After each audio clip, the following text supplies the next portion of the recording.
Car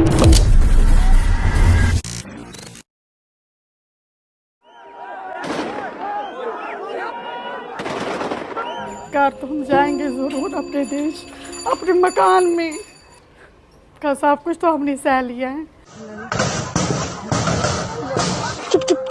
अभी बाल बच्चे सब खत्म हो जा रहे हैं सर जी। आप लोग हम लोग को बचाइए, हम लोग मर जाएंगे सर जी।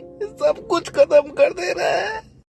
25 जनवरी 2020 एक वीडियो आई थी शर्जील इमाम की। तो हम हिंदुस्तान और नॉर्थ ईस्ट को परमानेंटली कट कर सकते हैं और वो बंद कर सकते हैं, क्योंकि चिकन नेक्स मुसलमानों का है। वो जो इलाका है मुस्लिम अक्सरियत है। नॉर्थ ईस्ट को भारत से अलग करो, चिकन नेक हम मुसलमानों का है, हम यह कर सकते हैं। वो मात्र एक वीडियो नहीं थी, वो बंगाल, आसाम और नॉर्थ ईस्ट में बचे चंद हिंदुओं के कश्मीर जैसे पलायन और पतन की भविष्यवाणी थी। सिलीगुड़ी कॉरिडोर, जिसे भारत की चिकन नेक कहते हैं, एकमात्र 22 किलोमीटर चौड़ा ऐसा रास्ता है जो भारत को आसाम सहित 7 नॉर्थ ईस्ट राज्यों के साथ जोड़ता है। इतना महत्वपूर्ण रास्ता और कोई खुलेआम चौड़े में इसे काटने की बात करे, कुछ तो दम होगा, कुछ तो सच्चाई होगी। रोहिंग्या मुस्लिम 700 किलोमीटर दूर चलकर म्यांमार से बंगाल के अंदर घुसते हैं।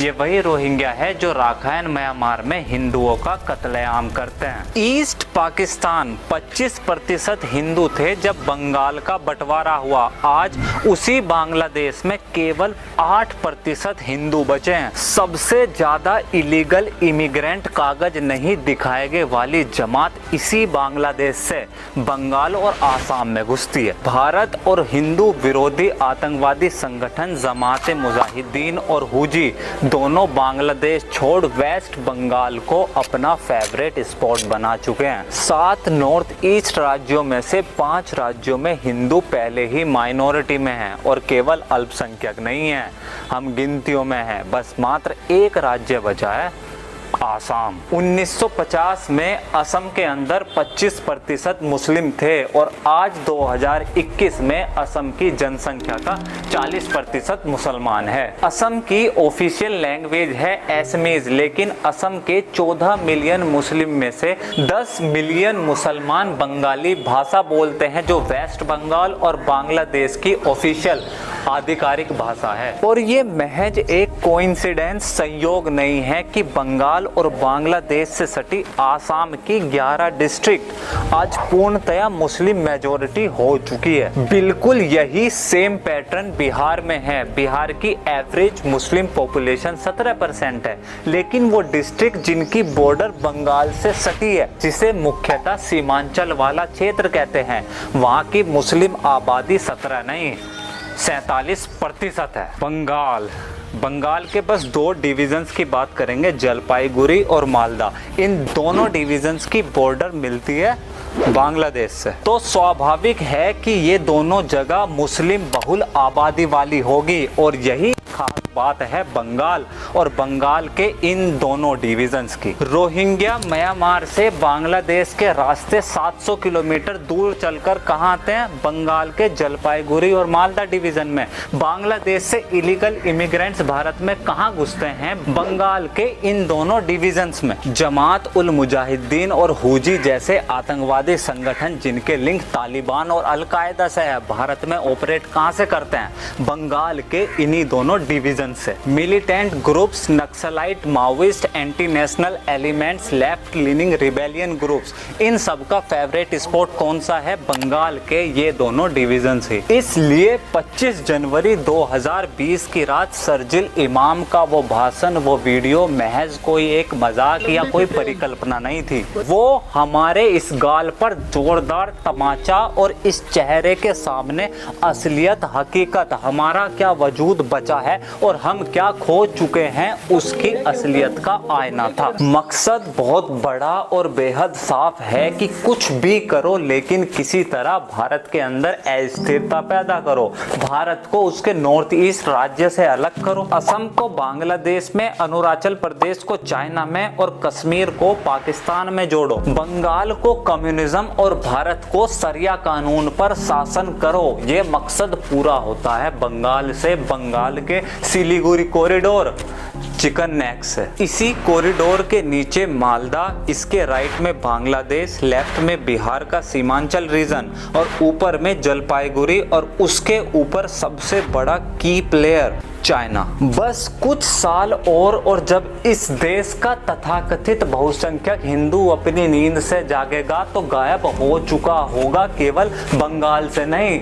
नॉर्थ ईस्ट के 8 के 8 राज्यों से। प्रत्यक्ष को प्रमाण की जरूरत नहीं होती। म्यांमार में मारे गए और भगाए गए हिंदू, बांग्लादेश में मारे गए भगाए गए हिंदू, असम में मारे गए भगाए गए हिंदू, कश्मीर में मारे गए भगाए गए हिंदू, बंगाल में मारे गए भगाए गए हिंदू, मिजोरम, नागालैंड, मेघालय, लक्षद्वीप, इन जगहों में अल्पसंख्यक कौन है?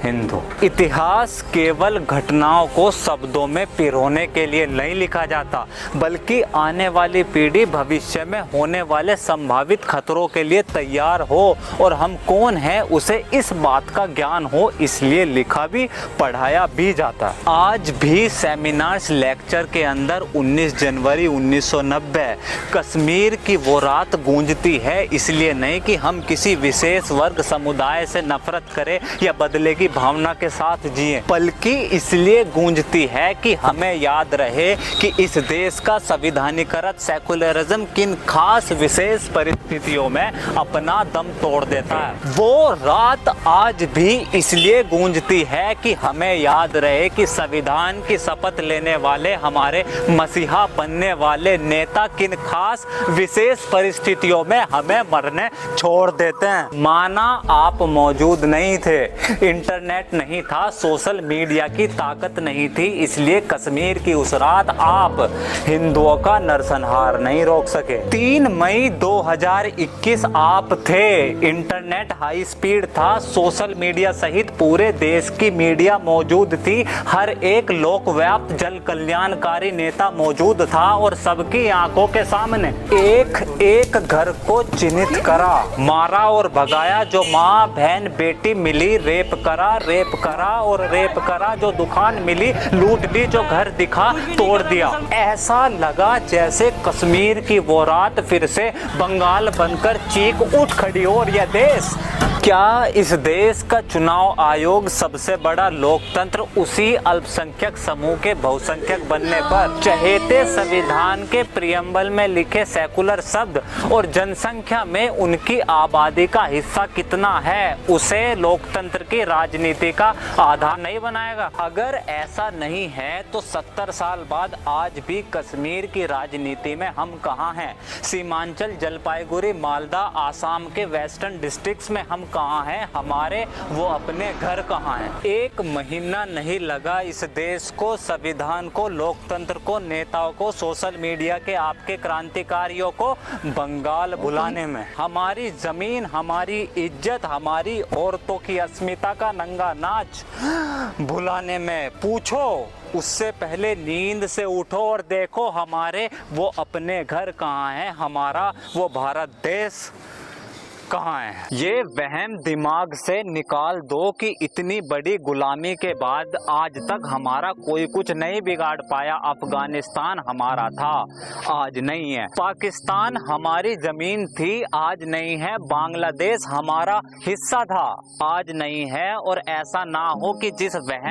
और नशे में आज हम हैं, कल इतिहास बंगाल या उत्तर प्रदेश के बारे में फिर से वैसा कुछ ना लिख दे। आपका साथ, आपकी सपोर्ट मिली केवल इस वजह से द टॉक शो को जारी रख पाया हूं और आगे भी इन वीडियोस को ऐसे ही जारी रख सकूं, लिख सकूं, बोल सकूं, हम हिंदू हमारे इस राष्ट्र भारत के लिए चिल्ला सकूं। तो इस चैनल को प्लीज सब्सक्राइब करें। This is Alok Kumar from talk. See you next video. जय